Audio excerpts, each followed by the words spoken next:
Well, cities across the country today will celebrate Indigenous People Day instead of Columbus Day. Yeah, Columbus Day was first commemorated, as you might know, in 1892 as a way to celebrate the accomplishments of oppressed Italian Americans. The day became a national holiday in 1934 to recognize the man who's credited with making 4 trips across the Atlantic, kicking off that period of colonization that helped make the West what it is today. On the other hand, though, there's no record of Columbus setting foot in the U.S., and for Indigenous people in the Americas, his conquering set off hundreds of years of genocide.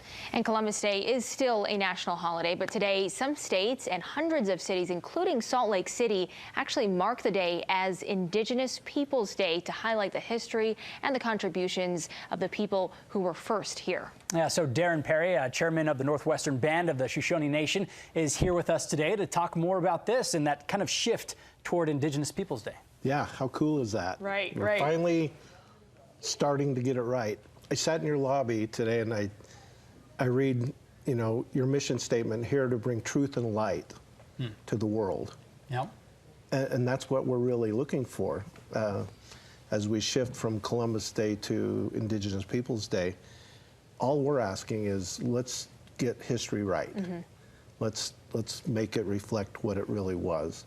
And so the fact that Columbus never did step foot in North America, and then what came as a result, though, of that immigration really had a devastating effect on the Native peoples that were here for centuries.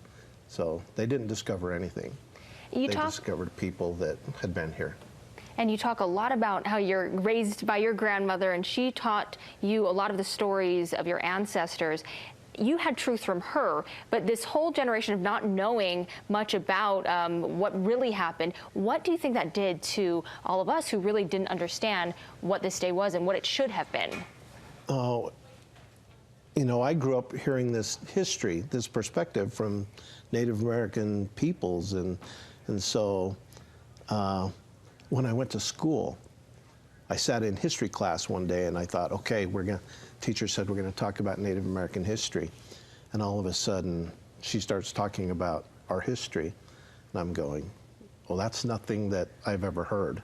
Right. And so where are we getting this? And so just as I've gotten older, I've come to realize that history is really about perspective and whose perspective. And Winston Churchill said one time that history is always written by the victors. Well, keep that in mind. And now you wonder why there's not Native American histories in our history books.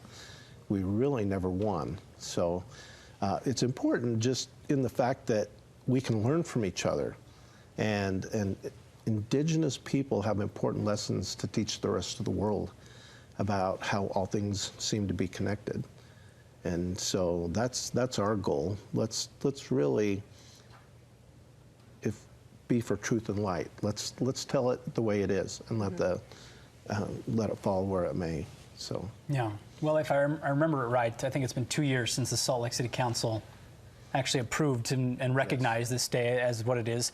I don't know, can you talk about the process of getting to that point? I mean, were you a part of that, trying to, I don't know, awareness? I wasn't, but a lot of my good brothers and sisters, not literally brothers and sisters, but tribal brothers and sisters, have been actively trying to get that changed. And I'll tell you one thing I've done since then. I reached out to a lawmaker about 4 months ago, a Republican lawmaker, and I said, hey, in a text message, we need to change this on a state level. I realize cities are doing it themselves, and states across the country are starting to do it.